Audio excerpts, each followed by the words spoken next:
Raila Odinga mu kaseera kano ali mu kusoomozebwa yeetaaga nnyo Ruto kubanga alina okumuyamba okufuna omulimu gwa African Union kyokka ati tayagala kulabika nti nti ba generation Z tali nabo era nalabye jjo ng'amaze okubeera ne Ruto mu kuteeka omukono ku tteeka lino ery'akakiiko k'ebyokulonda ate ekibiina kino kifulumya ekiwandiiko ogezaako okunyonyola bannakenya lwaki yalabise mu mukolo ogwo mu mbeera eyo bino bimulekawo anakizanya ate kino ebyo byonna ebyo kigumaza ng'ente esula ku kyoto gwe owulira ewuuna olowooza eseesaamu kumbe yeebase Raila Odinga kimanyikiddwa bulungi nti yakwatagana ne William Ruto era buli muntu akola ki akimanyi abavubuka ODM ne bwe yeewozaako bulungi nnyo abavubuka obutayagala kumwembalasinga because freedom eyo yonna gye bakozesa yagireeta kati bamuwa credit ne bamugamba naye kati bino byakusukkako immediately bwe bamaze okugamba nti twetaaga national dialogue Gen Z baavuddeyo ne bagamba agwambo ka nyumbani nga bategeeza nti Raila tukusaba sigala ewaka bwana kiremeramu bagenda mu humiliatinga bajja muyisa bubi yes because bamanyi stand ye weeri kyovola banga bagadde nnyo okwesonyiwa political class bo bakole ekintu kyabwe nga si kya byabufuzi Raila Odinga abaleetera freedom n'abateerawo amateeka amalungi kakati yesaawa awumule abavubuka bakole ki bagende mu maaso bagende nnyo Raila Odinga bw'anaavaayo nnyo ng'agezaako okwewozaako bakalonzo bazze baani kijja bayiikira ate nabo babayiseemu eggaali bajja kubayisaamu eggaali kati Gen Z bano bagenda kwerondamu batya abagenda okusinkana tiimu ya Ruto mu nnaku omukaaga Ruto ze yalangirira Gen Z tegenda kusinkana Ruto sennaku omukaaga zino zinzo bwene musisinkana jejja okuba ekomi so mu nnaku omukaaga tetusuubirayo Gen Z kusisinkana Ruto tebajja kumusisinkana abavubuka bano tebali bukka ensonga zaabwe agenda zikola kaatya kati nga tebamusisinkanye nga bwe yagamba okufa maloboozi ago nange ngalabye bamugamba ne yategeka Twitter waliwo abaali beesomye okugikyankalanya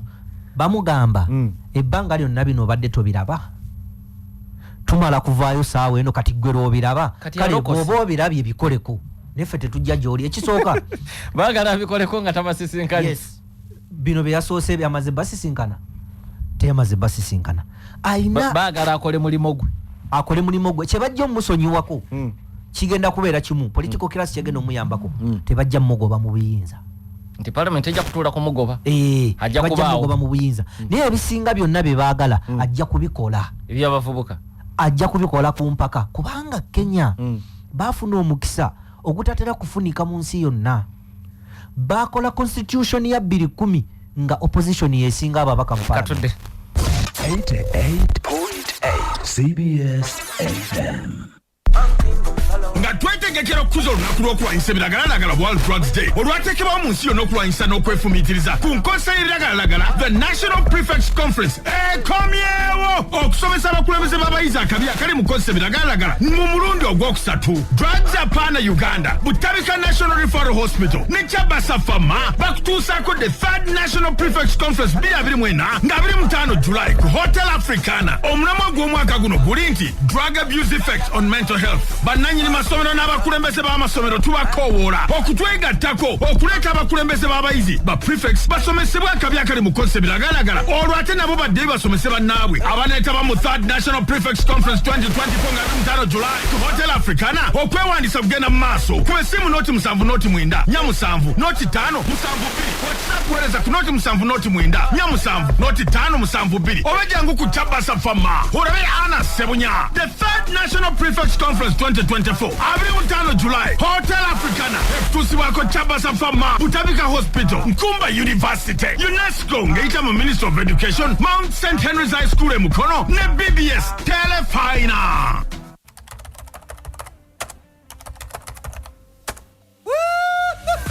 Oli muzingu okuyo okuliisibwawo okusalawo kw'akakiiko k'okuzimba ng'otaddeyo okusaba kw'okufuna olukusa okuzimba toddemu kweraliikirira weetaase n'enkola ya BIMS osobola okuwakanya okuliisibwawo kuno ng'osinziirawo mu makaago tewakyali kuddamu kulinda n'obukwakkulizo obutakoma. BIMS erambise bulungi enkola eno okukakasa nti eddoboozi olibulikika. Weewandiise leero ku bims.go.ug olugendo lwo lw'okuzimba lukubeeremu 5 okumanya ebisingawo okuba ku ssimu noti 8 noti 2 musanvu nyemukaaga ekitongole ki National Building Review Board kifaayo obeere mu mativu era ng'oyanguyizibwa. BIMS, digitizing the building industry. 88 CBS FM. Ampuliriza tuli mu kitundu ekisembe kya programu ena kongesi kalero. Sira John alise kanyonyaga ebye Kenya ngate bisanyusa nali ndowooza Ruto amaanyi ge yayogezanga nga akolokota kinyata nti ebintu ajja kubikolanga naye ebibi ate birayika bibi nnyo. N'abuuza ddala anadda ndaba Kenya emukoyeddewo. Tweheyo Charles musomesa Makerere agambye nti today's story is interesting. It seems Ruto wanted to achieve all his political and personal goals in his first term as president. He really acted a real poor politician. I think he's steadily sacrificing his bid for second term. Many thanks to Fred Busulwa. Na webale nnyo mwana DPK Mutenyo agamye ndabira Fred Busulwa naye agamba anyumiddwa. Ni wano omulala Speaker w'ekyesiga Bale Mudashiru agenti webale kuleeta musajja oyo ze bulijjo omwogerako nga simanyi nti n'Oluganda alumanyi. Sebo munabuddu.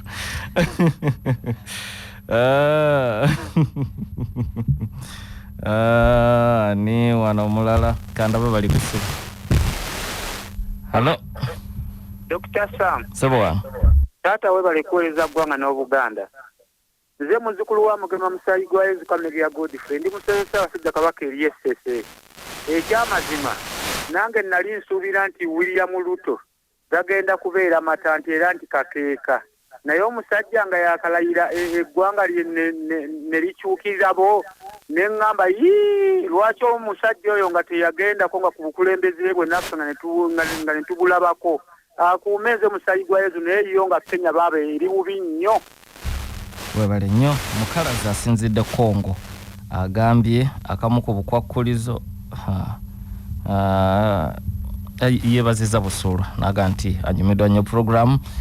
Kansala Sempija agambye nti Ruto yakoppa bulungi ebye Uganda. Yekyalabye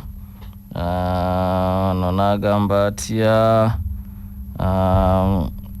Salongo Kidongo kusoya agambye kati ate embassy ya Uganda yabiyingiramu etya ebyo bye bakayana. Okurutu John ali serere agambye ekikumidde bana Uganda emabega butamanya. Hello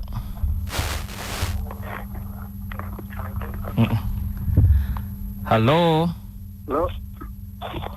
Oli ku CBS. Hello. Kuweza Sam Kazibwe. Kale sebo. Oyogera ne St. Just Evening andi wane ntale kalongo. Kati sewo muganda wange wotunuira ekiri e Kenya. Wano Uganda kisoboka okubaawo. Katufuna omulala. Hello. Owekitiibwa. Sebo wange. Webali kuweereza Dokita. Ono omutaka w'ekyamulibwa. Naye nze neebazizza omwami oyo. Okimanyi nti Dokita pulogulaamu yammwe efaananira ddala eyo gy'okola ku Lwokuna. Era ensonga z'asunsudde mbadde nsaba mutuufu nga siragira kuba sina buyinza bulagira ku CBS. Mubufunirengayo akadde akomewo naye ekintu kye neebaza ku bannakenya bo baamaze okulaga ensi yonna nga si Kenya yokka ne Uganda nti abantu oba abavubuka oba bannansi musobola okusalawo ekintu ne kiba era ne mweteekamu amaanyi nga temwina munnabyabufuzi yenna.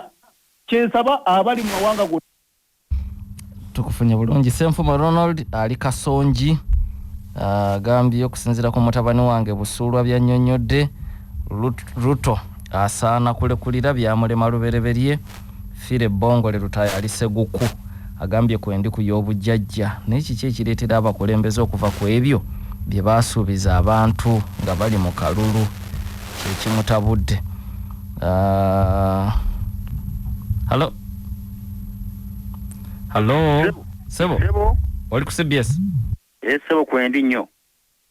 Ne bannakenya nabo babuna Uganda. Ensonga esegitegedde. Musoke Charles alina nsana ku Kyenabweru agambye nti seewuunya Ruto ne Odinga okubeera ab'ekinywi kati kuweereza bannakenya sirowooza ebisigadde sibitegedde naye webale nnyo webale ddala. Ono agambye ye maato muganzi lwaza ali kigamba Masaka agamba musajja oyo mugezi nnyo gw'oleese. Halo Dr. Abaye kueleza Stebo. Kale nyabo. Sala ogaita ndi Mukunda. Sema tweyanza nnyo asoma okutambuliza mu kumanya. Naye nze kenjagala okumanya Dr. nti bannakenya waba baagala ekintu kikola. Naye aga amateeka agali e Kenya nti omuntu asobola mukuba oba musasi oba ki. Katono nnyo Nalongo tewawulidde bafudde. Dr.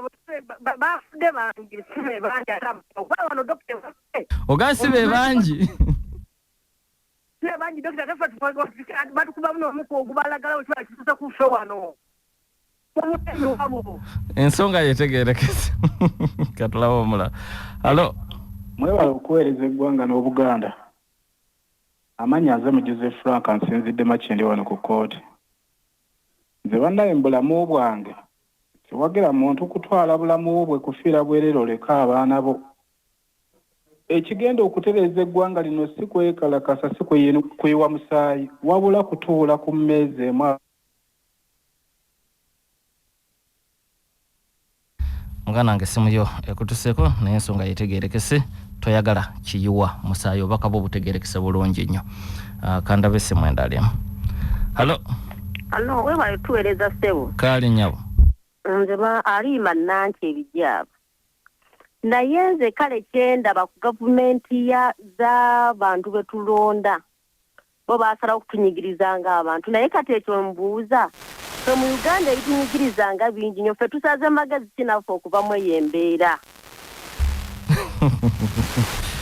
Kansala Majega Wilson ali Bugabo agambye nti President Ruto bw'anaamalako ekisanja kye kino waakusa ekikkowe kubanga akazito ali mu kukawulira. William Mubirwali Nabbingo agambye nti ekikumidde abaddugavu emabega kiri kimu kulemwa kwezuula. Bwebaka bwa William Mubiru ampuliriza katukomawo tukoma mu studio tuwumbe Fred nga tuwumba Kenya. Ebibuuzo okusinga abantu bagamba ekiri e Kenya ate wano tukoze tutya ekisookera ddala ebiri e Kenya babirwanirira tebijjangako ku silver plate. Uganda tetwalwanirira bwetwaze bwaffe abantu abasinga tebakimanyi. Bamatayo Mugwanya bali balwanirira bbeeyi ya mwanya tebalwanirirako independence. Ekiseera kyali kituuse nga ensi zonna Omumerika nga atadde akazito ku Bangereza abantu bafune obwetwaze. Kenya yakalwanirira obwetwaze bwabwe emirundi ebiri kati tuli mu gwakusatu. We have gotten the third revolution of Kenya. Baina bafuna obwankaaga mu esatu ne bafuna obwa kyenda mu gumu n'eno yeyokubiri sabasaba yali revolution. Kakati nga tumaliriza wa Uhuru Kenyatta tetumwogeddeko mu bino byonna ali luddawa. Ekisookera ddala njagala okukakasa Munnayuganda nampuliriza kino kitwali oliddamu n'omunyumiza. President Ruto tasobola kufuna kisanja kyakubiri e Kenya. Sinti kizibu. There is a difference between something and impossible. Tojja kudde kubeera mu campaign team ye. Anti no ngati omusawo asobola okugamba nti omulwadde mumutwale waka mukumire kumpi ku kijja ng'ennaku z'omwezi bw'anakeesa tajja ayogera bw'ati ayinza okuba bye yali agala teyabifuna. Era neebaza Katonda nakola nenkolera President Ruto nga ndi ku musaala nansasula. Bwe twamala okuwangula nampita nangamba enakyo mumanja nemugamba nedda nangamba kati oyagala ki nenkimugambira nakikola ki nakimpa simbanja yadde olwata era bwajja wano ankubira essimu ne tusinkana ne twogera ne bwe ngenda eri siina nnaku yonna gye ndaba toyina kasajja ku mutima nalwana ne tuyitamu era nfuna nakati naye kati Omunnayuganda mba njagala bwe tuba twogera ensonga zino tuzoogere mu nsonga ya kintu kikulu n'oli ali eri amanye yes ndi muwagizi we naye nsobola okuwa prediction nsobola okuba omuwagizi wa Manu naye neebanga esamba n'Arsenal ne ndaba statistics ne nga ekyamazima leero mani bajja gikuba bilioni kati ekisanja ekijja jukira akalulu Ruto yavuba kavube okusinga leero dinga emitwalo 20 kumaanyi ge yateekamu ne sente na buli kimu. It was a miracle.